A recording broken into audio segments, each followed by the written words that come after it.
então, boa noite. Então eu vou apresentar para vocês uma comunicação que eu fiz no 25º Seminário Latino-Americano de Educação Musical, organizado pelo FLADEM. Esse congresso aconteceu em julho em Bogotá, na Colômbia, e eu participei então de um painel plenário que tinha como título geral Educação Musical Libertadora e Formação Humana por uma Agenda Latino-Americana. Então, participei com duas colegas. E o título do trabalho que eu apresentei se chama Projetos Criativos Musicais na Escola, Colaboração, Diálogo e Cidadania.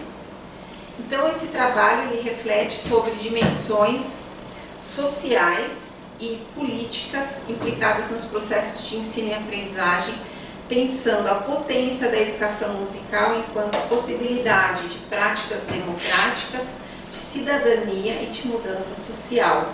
Dentro dessa ideia, que remete ao nosso papel enquanto professores de música, incluindo aí as dimensões sociais e políticas do nosso trabalho de resistência e de luta, propõe algumas reflexões sobre os objetivos da educação musical na escola e também o nosso papel enquanto professores de música em sala de aula, na escola, na sociedade. Por que desejamos ou escolhemos nos tornar professores de música? O que nos move? Pensando sobre isso, talvez nos ocorra uma outra pergunta.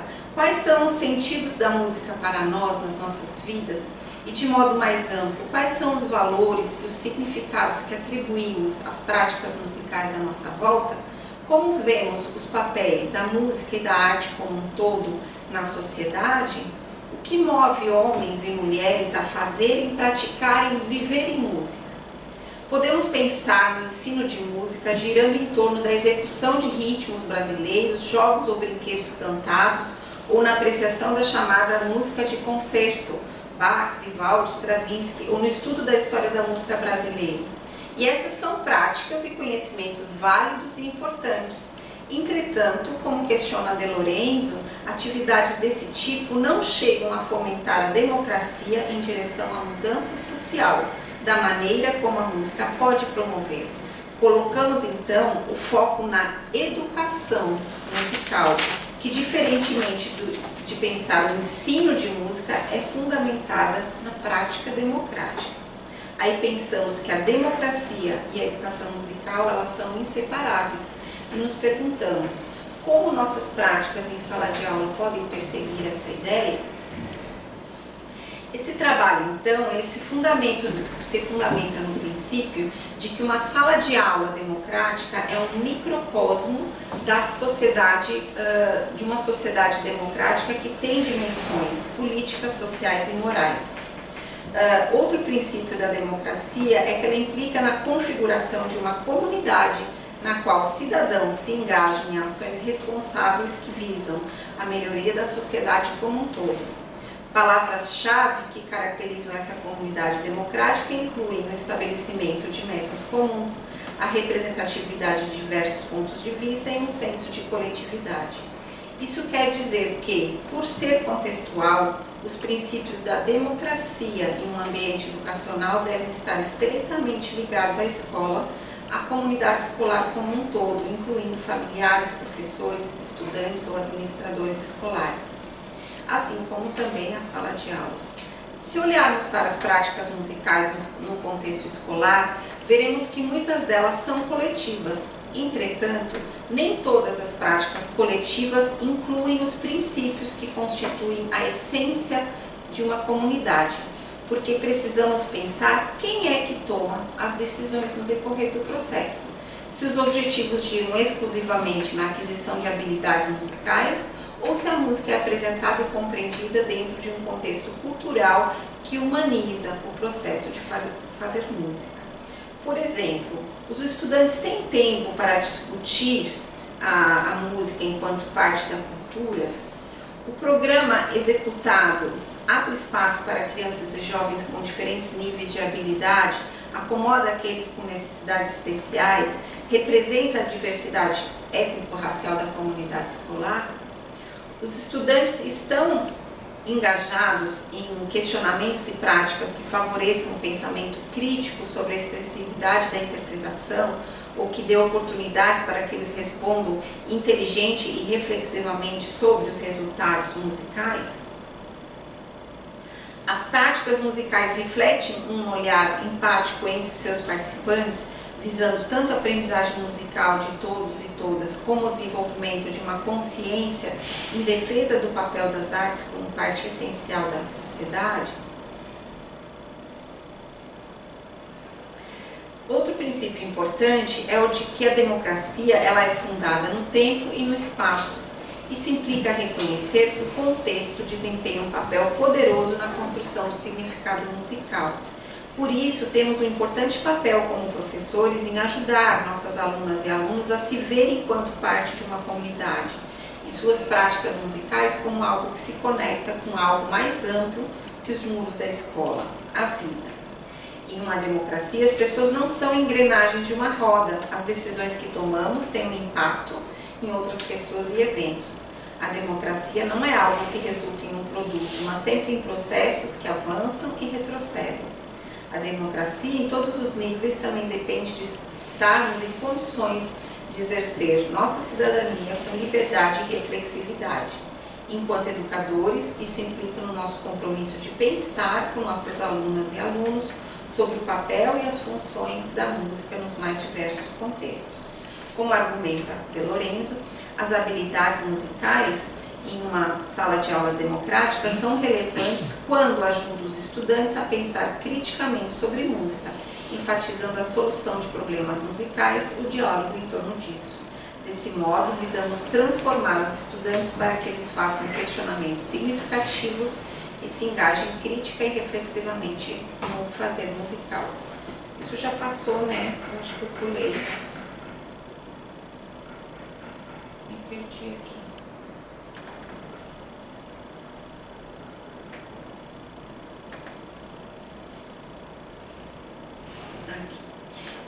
Com a liberdade vem também a responsabilidade, porque surgem as tensões entre as necessidades individuais e as necessidades do grupo, e precisamos aprender com diferentes pontos de vista. Nicolas Michel e Tina Jakobowitz sugerem alguns princípios que conhecemos bem, mas que parece conveniente lembrarmos. Tratar estudantes e adultos com respeito, ouvir cuidadosamente outros pontos de vista, responder a pontos de vista divergentes e ouvir outras posições buscando compreendê-las. Fundamentar intelectualmente e argumentar pelo nosso ponto de vista, rejeitar raiva e violência. Não me refiro aqui à democracia enquanto sistema que legitima e dá sempre continuidade ao pensamento da maioria, deixando as minorias sempre sem nenhuma chance, como se isso fosse justo. Tomando as práticas musicais criativas como referencial teórico, entende-se que a criatividade é um eixo importante das artes e os alunos e alunas não podem dar asas à expressão criativa em um ambiente opressivo. Quando propomos às nossas alunas e alunos que exercitam em sala de aula práticas que provoquem diferentes olhares, diferentes escutas, diferentes pontos de vista sobre música, quando nossos alunas ou alunos têm a oportunidade de tomar decisões musicais e são provocados a refletir sobre essas decisões, compartilhando-as com colegas, sendo desafiados a argumentar, discutir ou mesmo revisar pontos de vista. Quando eles têm a oportunidade de tomar decisões que consideram as necessidades individuais e do grupo. Quando são incentivados a buscar por elas mesmas soluções que permitam, por exemplo, incluir numa prática musical uma criança que não está conseguindo participar. Para refletir sobre questões dessa natureza, Eliot propõe o conceito de cidadão artístico ou de cidadania artística. A palavra artístico, nesse conceito, é entendida de forma bastante ampla, referindo-se àqueles que fazem música de todas as idades e habilidades, que colocam o seu fazer musical para trabalhar a favor da criação de transformações sociais e culturais em suas comunidades, incluindo avanços na democracia e na justiça social, sejam essas comunidades locais, regionais ou internacionais. Segundo o autor, é urgente a revisão dos objetivos tradicionais da educação musical em direção a conceitos transformadores e abordagens mais democráticas, socialmente justas e éticas. Nesse sentido, o foco não são os conteúdos ou as abordagens inovadoras, e sim os fundamentos que nos orientam quando pensamos sobre o nosso papel na escola. Eliot argumenta que precisamos nos preparar e preparar os futuros educadores para que se tornem cidadãos artísticos, repensando e revitalizando a educação musical. Nessa perspectiva, temos um importante papel em ajudar os nossos alunas e alunos a se verem enquanto parte de uma comunidade e suas práticas musicais como algo que se conecta com algo mais amplo que os muros da escola, a vida. Visamos assim transformar os estudantes para que façam questionamentos significativos e se engajem criativa, crítica e reflexivamente no fazer musical.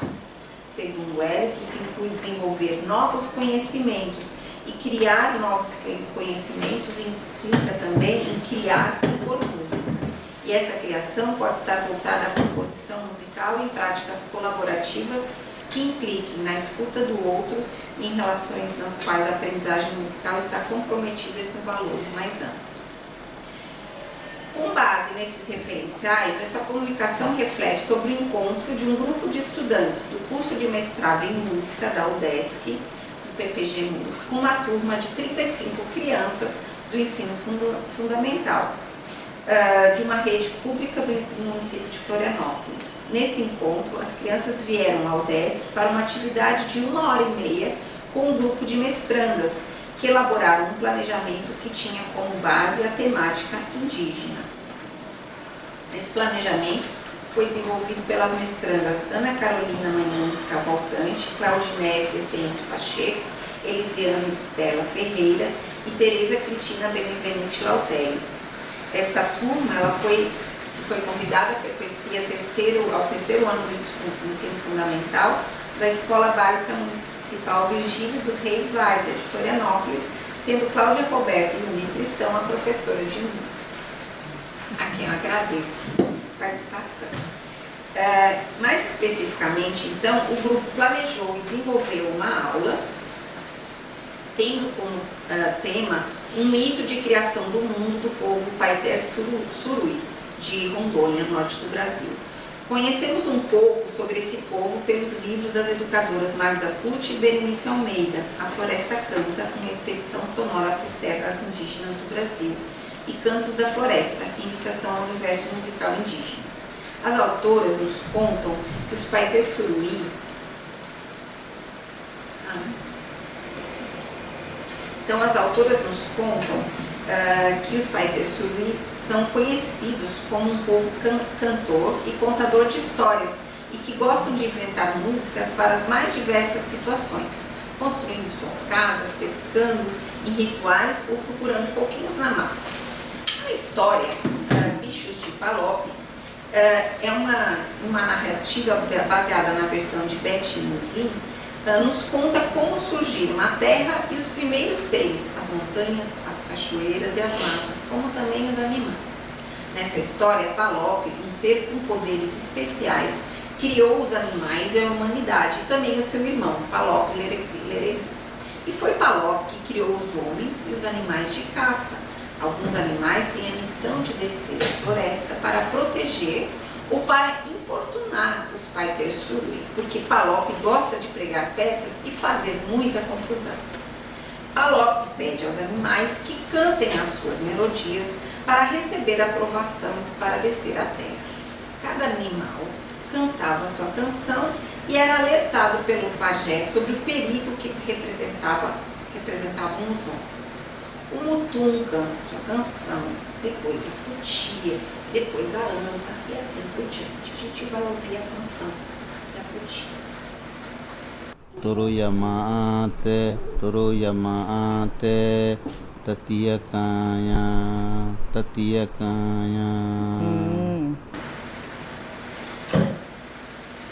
Com cada um, Palop fazia uma gracinha, dizendo que para que o animal deveria quebrar as flechas dos homens, ou que comesse as castanhas deles, até que chegou a onça, que canta a sua canção.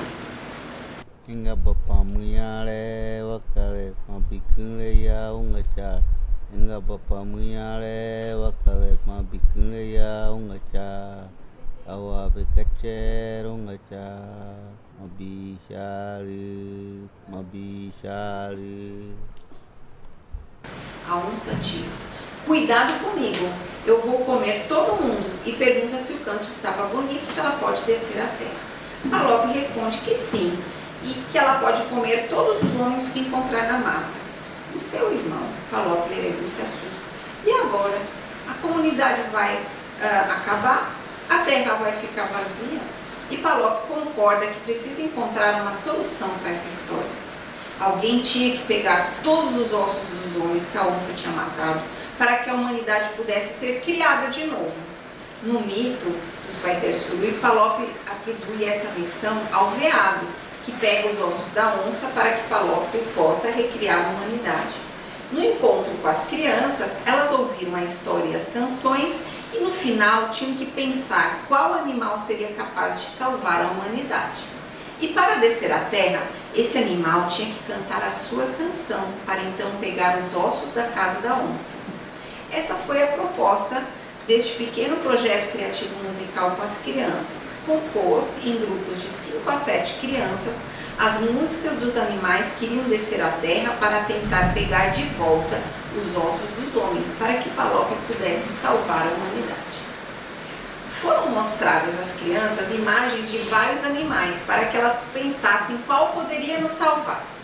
E esse animal teria a missão de descer à terra para resgatar os ossos dos homens na casa da onça.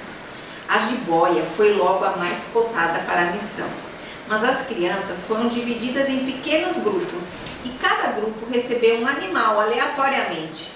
No início, um pouco frustradas, logo as crianças começaram a pensar nas qualidades do animal que lhes coube e como ele poderia cumprir a sua tarefa. Enquanto compunham sua canção, as crianças discutiam as qualidades do seu animal. O Rauchibal, falando da Puruíra, voa. É claro que ele vai conseguir nos salvar.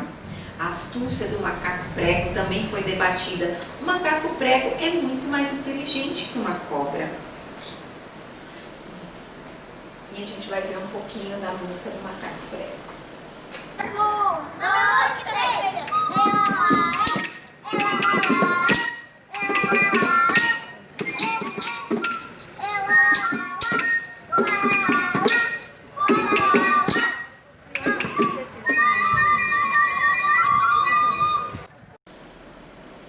Ao mesmo tempo, critérios musicais iam sendo colocados na roda.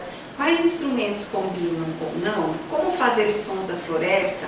Como equilibrar as sonoridades da música? Ou como a música poderia terminar? 2 cachixis juntos não fica muito bem. Acho que o couro deveria ser mais fraco.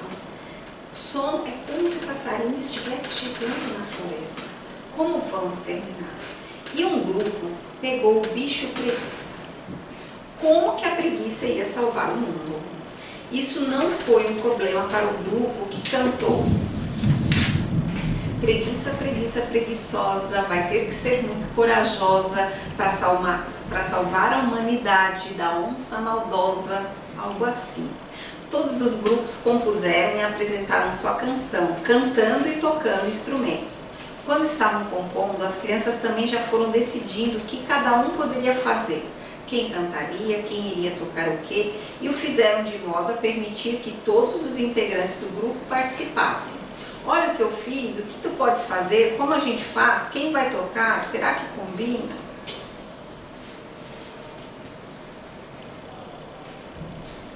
Esqueci aqui.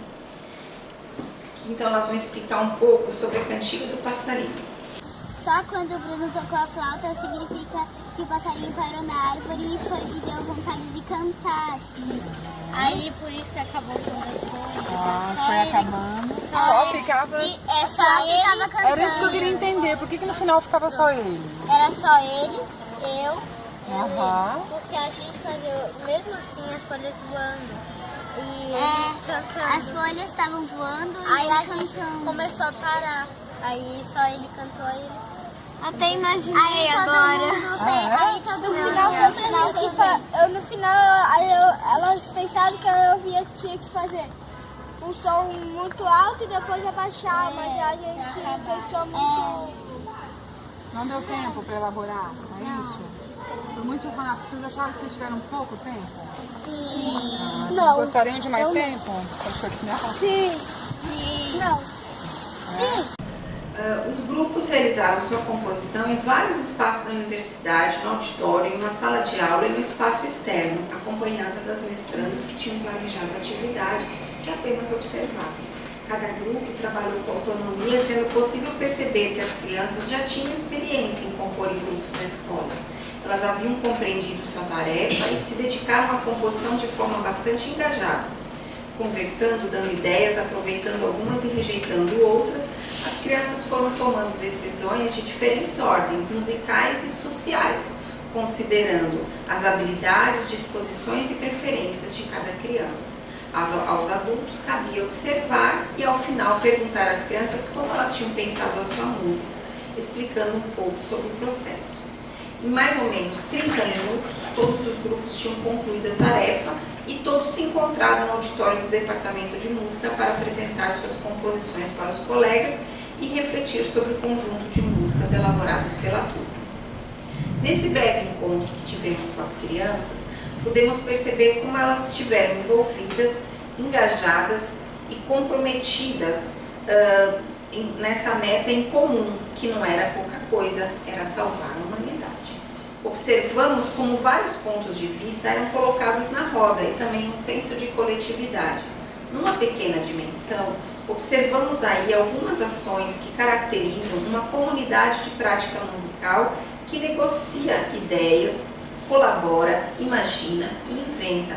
Observamos também como as práticas criativas oportunizam que as crianças, mesmo nesse curto espaço de tempo, vivenciam e aprendam a exercer a cidadania com liberdade e reflexividade, condição para a democracia. Como venho argumentando, é importante que o trabalho criativo ultrapasse o objetivo de criar algo novo para os alunos e alunas ou aplicação de conhecimentos musicais adquiridos. Isso porque, mais do que os produtos elaborados em aula, o foco são as aprendizagens colaborativas de seres humanos que se relacionam fazendo música, que se escutam e aprendem uns com os outros. Esse pode ser um caminho quando se deseja construir uma educação musical na escola básica que contribua com a formação de pessoas mais sensíveis, críticas, transformadoras e solidárias, quando a criação abre a possibilidade de pensar um mundo melhor. Finalizando, a pesquisa reflete sobre o desenvolvimento de um projeto criativo musical que provoca as crianças a exercitar diferentes olhares, diferentes escutas, diferentes pontos de vista sobre música, tomando decisões musicais e refletindo sobre elas, compartilhando-as com os colegas, sendo desafiados a argumentar, discutir e também revisar seus pontos de vista. A partir desse relato, discussão e análise tanto das práticas como dos discursos das crianças, procura-se problematizar tanto os princípios como as práticas pedagógico-musicais tradicionais baseadas na reprodução ou aprendizagem de conceitos, em direção a pedagogias mais abertas e mais criativas, voltadas ao diálogo, à colaboração e, por fim, à transformação social.